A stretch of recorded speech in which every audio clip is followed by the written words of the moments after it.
Hello friends, welcome back to my channel. The first half year of 2025 is behind us now, so I think this is a good moment to reflect a bit on what we've seen so far this year makeup wise. In this video I will show you my 3 favorite and my 3 least favorite makeup releases. And 2025 isn't that exciting to me so far makeup wise. I think most brands are playing a very safe game at the moment. There aren't many products that really stand out. There aren't many products that I consider great or fantastic. Just a few. Maybe the best is yet to come. I'm gonna start off with my least favorite products, and in third place is this eyeshadow palette from Lancome, the Cafe Crush eyeshadow palette. Now color story wise, this palette is right up my street, but I do experience some issues with the formula. Now in this palette you have of course some matte shades and there are some shimmer shades. The shimmer shades are pretty good, but some of the mattes go on really patchy. The lighter shades are pretty okay, but the darker shades are the ones I have issues with. It takes a lot of time and effort to create a good look when I use the darker shades in this palette.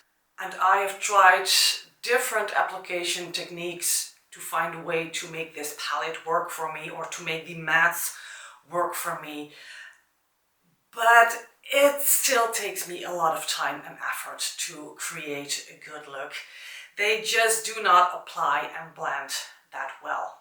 Maybe it's just me, maybe I didn't use the right brushes, maybe it's my skin, maybe it's my application technique, I don't know. But these just do not work for me that well. Now fortunately I didn't experience much issues with the shimmer shades, so that's a good thing. But there's one shade, that's this shade, the olive golden shade, this shimmer shade. This has some fallout, and not while applying, but throughout the day I see gold sparkles, gold specks in the under eye area, on the cheeks. And yes, I can wipe them away, but 1 hour later they're back. And I find that really, really annoying.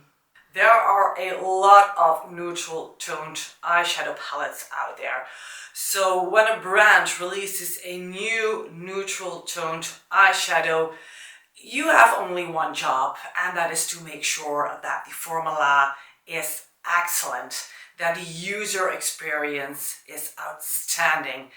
And Lancome just didn't do a very good job with this Cafe Crush eyeshadow palette. In second place there's another eyeshadow palette. It's this one from Pat McGrath, the Mothership number 12. I do not enjoy this Mothership at all. I really, really dislike this Mothership. And I must stress that this really is a personal preference thing. I was really, really excited when I saw the first PR pics of this new palette, because in the last couple of years we've only seen pink eyeshadow palettes from Pat McGrath. So I got really excited when I saw this color story. I found it very new, it was very spring-like, very fresh, colorful. But it didn't meet my expectations at all, and I think that's pity, because I've paid a lot of money for this palette and now it's just sitting in my drawer. And I created, I think, 6, 7, 8 looks with this palette. I did a full review about this palette, so I created a lot of looks with this one. But that was it. After I reviewed the palette, I took it out of the drawer one more time to give it another try, to give it another chance, and I got disappointed again. So I decided to put it back in my drawer and not look at it again. I just find it extremely difficult to create good looks with this palette. Now, maybe I could have known that because this is a very colorful palette, and I am a neutral lover. I love a good neutral eyeshadow look, but I do also really enjoy pops of color. And I expected this palette to be more wearable. But I was very wrong. I can't use this palette on a daily basis. I can use it to do like a look for a party or a special occasion. That just works absolutely fine. But this is not a color story I can use for my daily looks, and that's the reason I'm so disappointed in this palette. Now, I know that Pat McGrath always has shades that stand out in her palettes. Pat McGrath doesn't do wearable palettes, right? But all the other motherships that I own, I can use them on a daily basis, except for this one. So what I'm trying to say here is that all the Pat McGrath palettes are usually very balanced. You can create a wearable everyday look with the motherships, but you can also spice it up, add some more sparkles, do a smoky look. All the motherships are very, very versatile, but this mothership 12 isn't versatile at all. If Pat McGrath had added one good neutral transition shade in this palette, it would have made such a difference to me in my user experience. So yeah, Mothership 12 is not my cup of tea. I really regret my purchase, but those things happen. In first place is a product that I have already decluttered. I disliked it so much that I just had to get rid of it. So I can't show it to you right here anymore, but I will show you some of the promo pics and some of the old footage that I had. It's the Dior highlighter. These highlighters came out a few months ago, and I was really excited when I saw the first PR pictures, the first promo pictures of these highlighters, because there were two duochrome highlighters, pink strobe and blue strobe. Those were the highlighters that I purchased, but these turned out to be huge bombs of glitter. And that's something I do not really enjoy. So if I'm not mistaken, there are 3 finishes available in these highlighters, but I believe that all 3 finishes are very glittery. There is nothing with a subtle glow, if I'm not mistaken. And I just do not like glittery highlighters. I don't mind if there is a little bit of a sparkle, that's okay, but these highlighters were so glittery, I just couldn't use them. I want a highlighter to have a subtle glow. I don't want it to be very obvious. I hate it when it doesn't look natural, or it doesn't look natural enough to me. I am not looking for glitter bombs, Dior, so please reformulate these or come with better highlighters. Now let's continue with my favorite products of 2025 so far. In third place, a contour stick. This one is from Isamaya.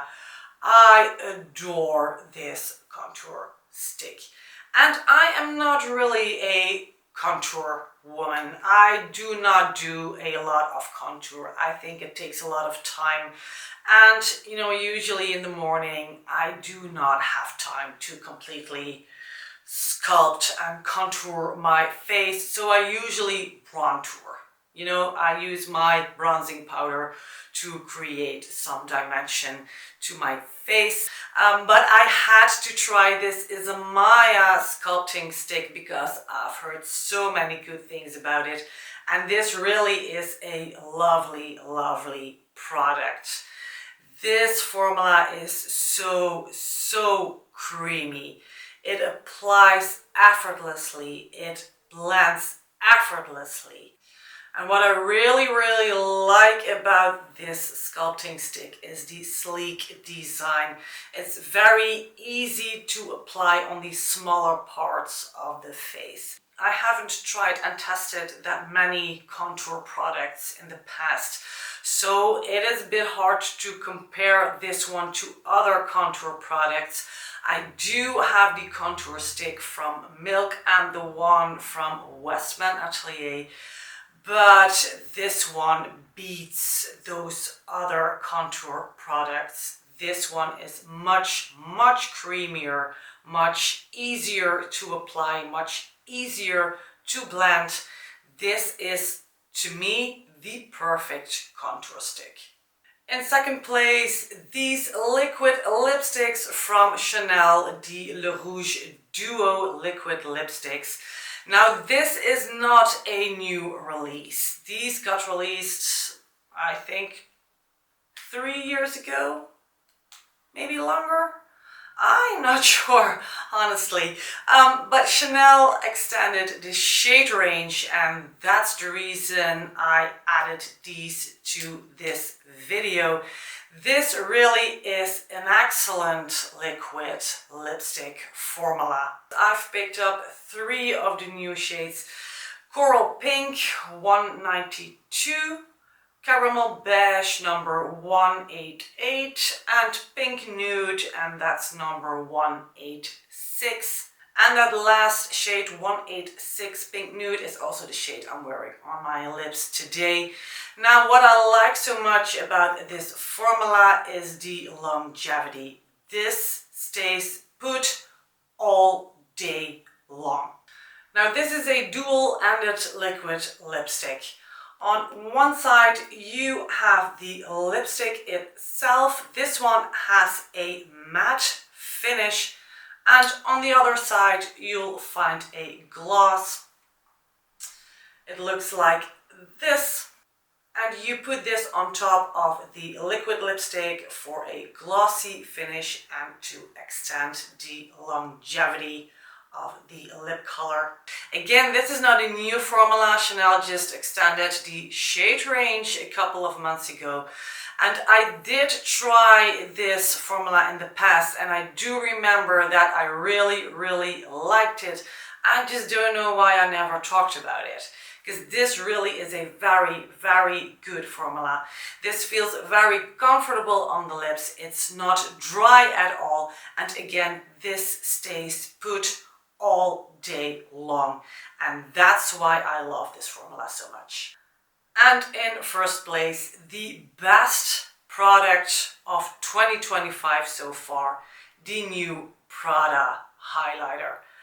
I am in love with this highlighter, and I do not fall in love that quickly. So when I say that I really like and love this product, I really mean it from the bottom of my soul. This is the best highlighter I have ever tried. Now, this highlighter is very expensive, so I'm definitely not gonna force you to buy this. But if you are looking for a subtle highlighter, a subtle glow, not too obvious, not too much in the face, not too shiny, but a beautiful, healthy glow, this is the highlighter you need. This really is a beautiful product. The texture is very creamy, it feels very soft. Once applied on the cheeks, it looks so natural. It looks like your own skin. It doesn't sit on top of the skin, but it becomes part of your face, part of your skin. I really love the finish of this product and what it does to my face, to my appearance. I really think that Prada did an excellent job with this highlighter. And I feel a little bit bad for recommending a product that is so pricey. I think a lot of times I can't justify the price tag from some luxury or designer brands. But in this case, this highlighter, it's worth every penny.